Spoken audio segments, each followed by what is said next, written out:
has preguntado si es posible involucrarse en las decisiones políticas, el rumbo del país y la vida pública en general, más allá del momento en que acudes a una casilla a emitir tu voto? Hoy dedicaremos nuestro programa a dar respuesta a esta interrogante que posiblemente ha rondado la cabeza de muchos de nosotros, donde explicaremos cómo la democracia participativa nos empodera para involucrarnos directamente en el rumbo del país. En el sitio web del Sistema de Información Legislativa, la democracia representativa es definida como aquella democracia donde el poder político proviene del pueblo. Sin embargo, no es este quien lo ejerce. Al respecto, Norberto Bobbio señala que esta figura democrática se consolida durante el siglo XIX con la ampliación del derecho al voto. El académico precisa que ese proceso de legitimación también fue gradual y que el sufragio universal también la fortaleció. El autor considera que la otra vertiente que ayudó a su consolidación fue el asociacionismo político, o lo que es lo mismo, los primeros esbozos de los partidos políticos modernos. Pero dejemos que sea nuestro experto invitado, Carlos Arturo Martínez, quien nos explique más a detalle el origen de la democracia representativa y sus características más relevantes. ¡Comenzamos! La democracia representativa en realidad es a partir de que los ciudadanos otorgan a sus representantes, en este caso los legisladores o el ejecutivo, digamos, la voluntad del pueblo, ¿no? Esta idea en realidad surge a partir de la Revolución Francesa de 1789. Lo que importaba era justamente, o lo que importa es que los representantes tengan justamente sus características, tengan justamente la capacidad de tomar decisiones por el pueblo, y en este sentido tendrían que ser dotados de alguna forma por esta voluntad que se trasladaría de los ciudadanos hacia ellos. En este sentido, pues se generaría esta lógica de poder, a través de ir a las urnas, elegir a estos representantes a través de la lógica del voto que cada uno de los ciudadanos tenía o tiene como un derecho político, y cómo esto de alguna forma nos permitiría pensar en la conformación de una república y de una democracia que tuviera justamente detrás de sí los intereses o las necesidades de una sociedad y de un pueblo y de una nación. En la vida pública, en la vida de nuestro país como nación, recordemos o traslademos al siglo pasado, en donde pues en algún punto solamente contábamos con un partido dominante. El tipo de elecciones que se llevan a cabo eran pues unas elecciones de carácter simulado regularmente, y pues digamos que la representación se empezó a tener su real existencia a partir de la década de los 70, justamente cuando hay una reforma política en 1976 de carácter importante que dio apertura a diferentes organizaciones políticas, a diferentes partidos políticos, y ello permitió que en 1988 se diera la primera elección pues, más competida de la historia de nuestro país, de la historia moderna de nuestro país. Daban cuenta justamente de este papel de la representación que se consolidaba a través de las urnas y de los votos, de lo cual fue de alguna forma de manera efectiva y real, ocurrió a partir de la segunda mitad de la década de los 90, ¿no? Cuando se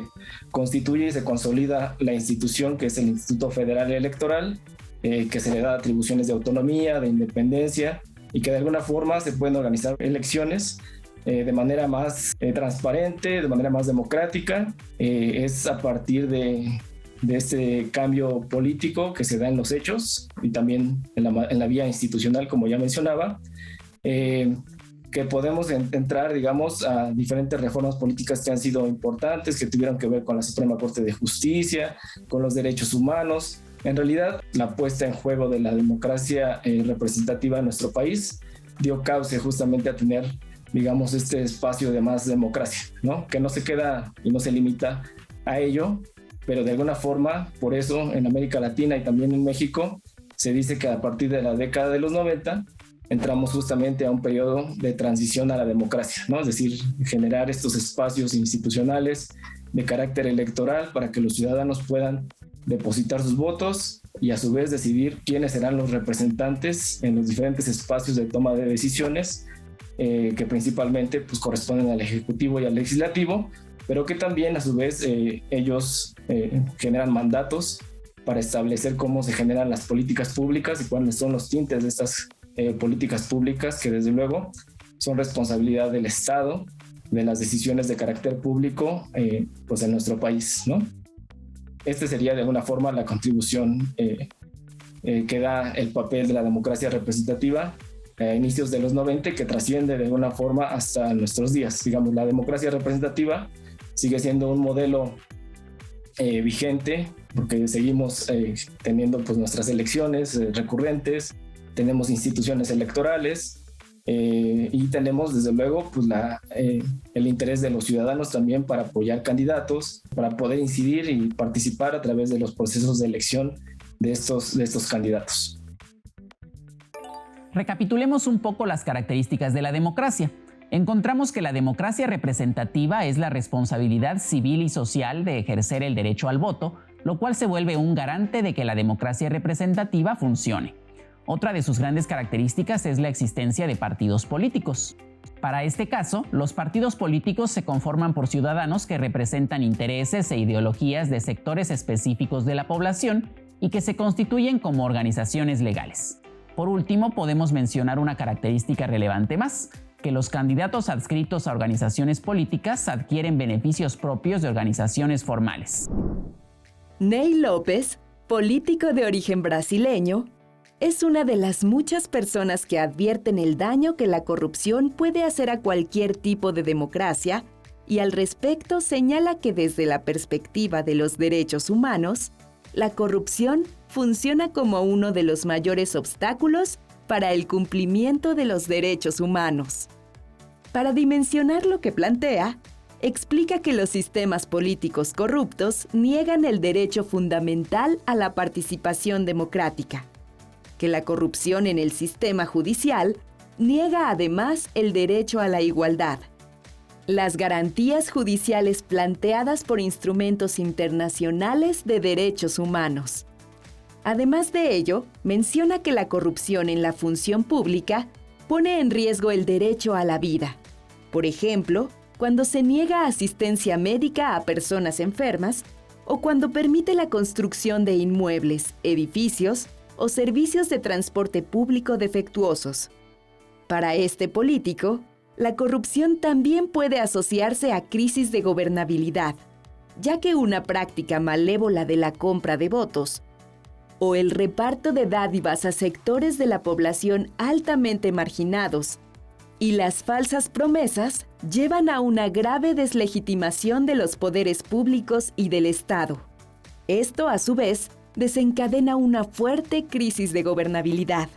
Uno de los grandes impactos directos de la corrupción a la democracia de cualquier país ocurre cuando entra en contacto directo con los procesos democráticos mediante el financiamiento ilícito de campañas políticas. En esos casos, los candidatos que resultan ganadores de una elección son invitados a remunerar el apoyo recibido de una u otra forma. Interesante, ¿no? ¿Realmente se habían puesto a pensar en la relación tan directa que hay entre la corrupción y un proceso democrático? Y si lo analizamos con claridad, lo cierto es que solo se enlistaron algunos de los impactos negativos de la corrupción en la democracia de un país. A partir de 1940 comenzó una etapa oscura en la historia de México, porque fue a partir de ese momento que comenzó a gestarse una cultura de corrupción sistémica en la vida pública de nuestro país. Y que fue a partir de ese periodo que también se experimentó una represión sistémica a cualquier tipo de movimiento o manifestación social contraria a la visión del gobierno de México. Si lo reflexionamos con detenimiento, este último punto significa actos por completo opuestos a la naturaleza de la democracia representativa. La relación entre corrupción y democracia es un tema que tendría que discutirse pensando en diferentes mediaciones que se encuentran en estos dos grandes conceptos, ¿no? Pensando en la democracia, que en realidad es justamente esta atribución de que el pueblo tiene el poder, o a través del pueblo se toman las decisiones de carácter público, que son de interés de las grandes mayorías, de todo un país, de toda una nación, y pensar la corrupción como este espacio donde estas decisiones en realidad se toman con afinidad a un grupo, a una élite, principalmente de carácter económico.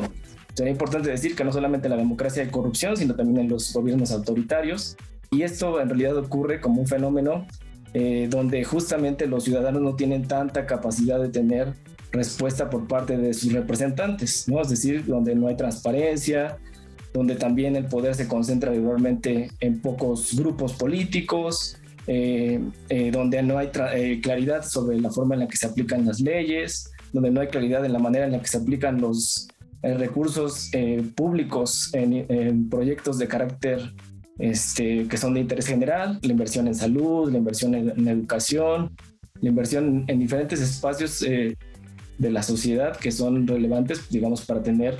un progreso económico, un mejor desempeño en nuestra calidad de vida como ciudadanos, y que se ve justamente mediado por estos intereses, digamos, privados, que justamente es a través del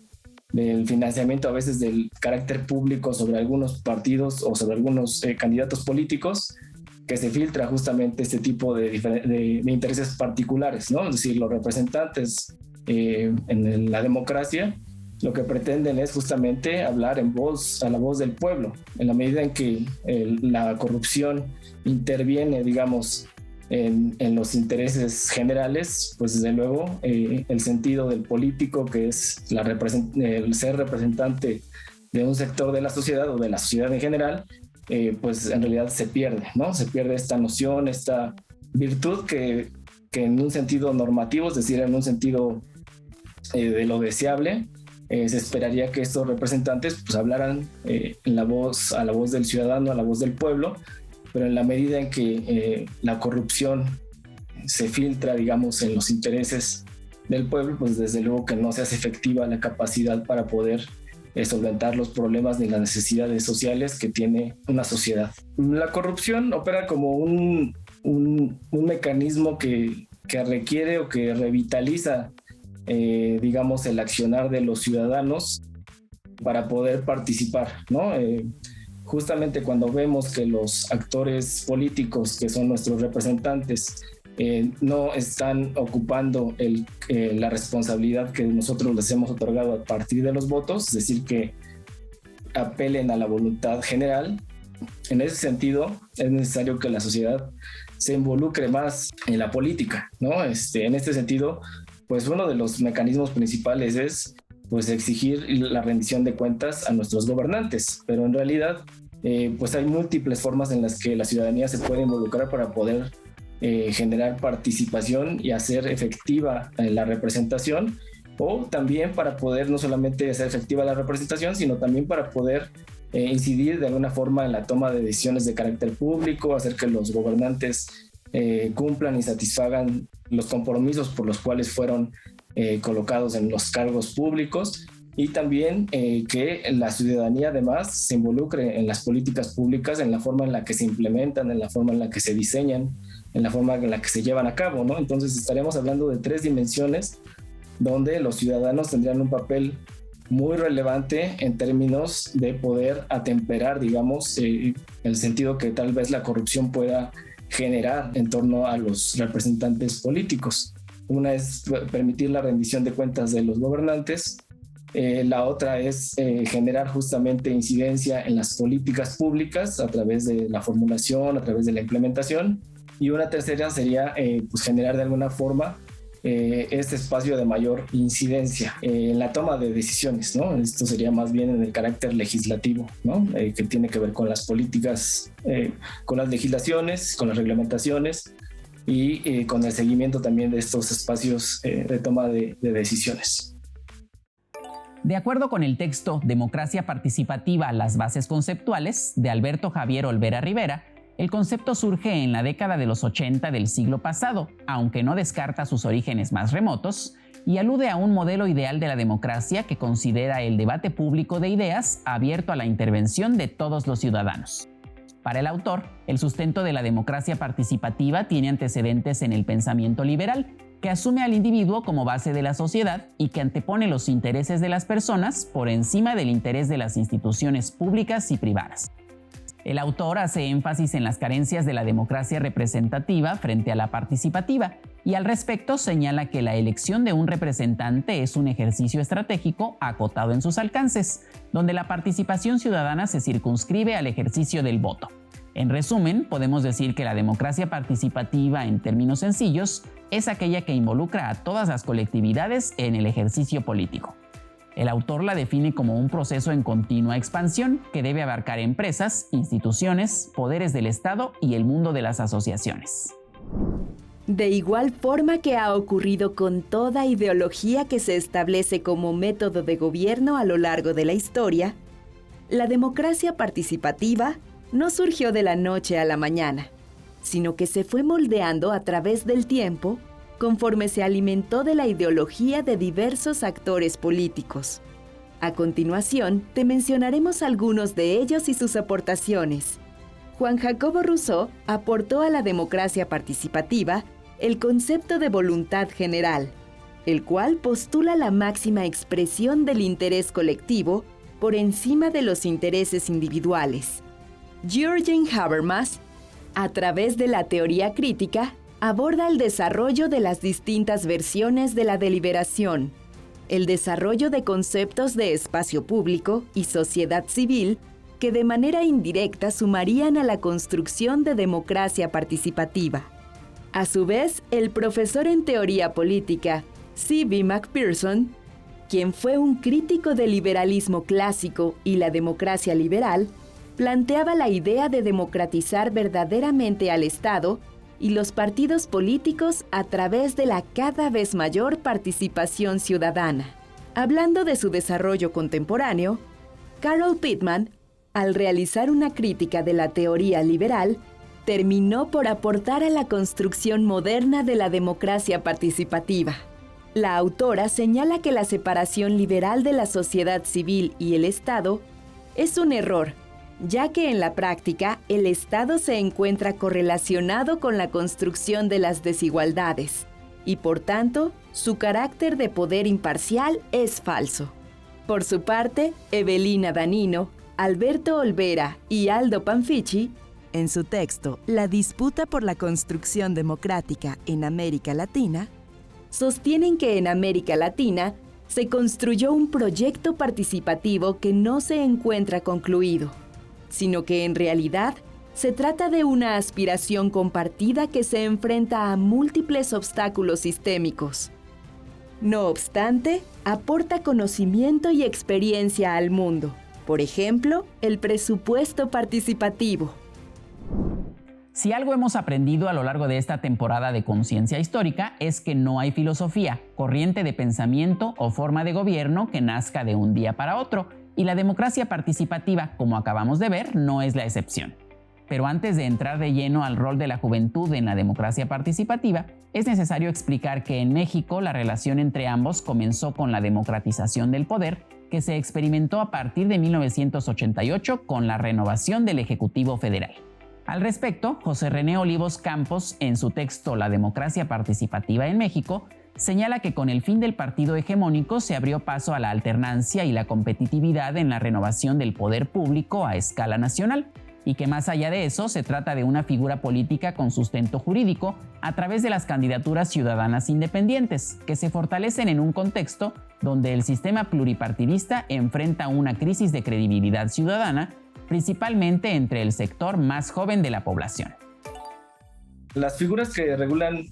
la democracia participativa están muy vinculadas con el INE, el Instituto Nacional Electoral, y sus diferentes representaciones a nivel estatal, aunque el INE de alguna forma genera también estos espacios de representación de la manera más institucional, ¿no? Hay otros elementos, otros mecanismos también importantes que son como el referéndum, la consulta ciudadana, la revocación del mandato, que se han legislado recientemente, y de alguna forma estas instancias pues son organizadas por el Instituto Nacional Electoral, pero también, pero de alguna forma son a petición de la ciudadanía, como les decía, a partir de una ciudadanía organizada que solicita que se lleve a cabo este tipo de procesos. Y también puede ser solicitada por un gobernante, ¿no? Un gobernante puede llamar a un referéndum, a una consulta popular. Como les comentaba anteriormente, en la década de los 90 hay un espacio relevante que es este espacio de la democracia representativa a través de las elecciones, de las urnas, de los partidos políticos. En esta década fue muy importante los diferentes movimientos sociales que apoyaron a los diferentes partidos políticos. De hecho, los partidos políticos se conformaron justamente por jóvenes, quienes formaron parte de sus filas y de alguna forma llevaron a la demanda de esta democracia representativa. Es decir, los movimientos sociales, que muchos de ellos son conformados y consolidados por jóvenes, han permitido dar un avance en torno a los diferentes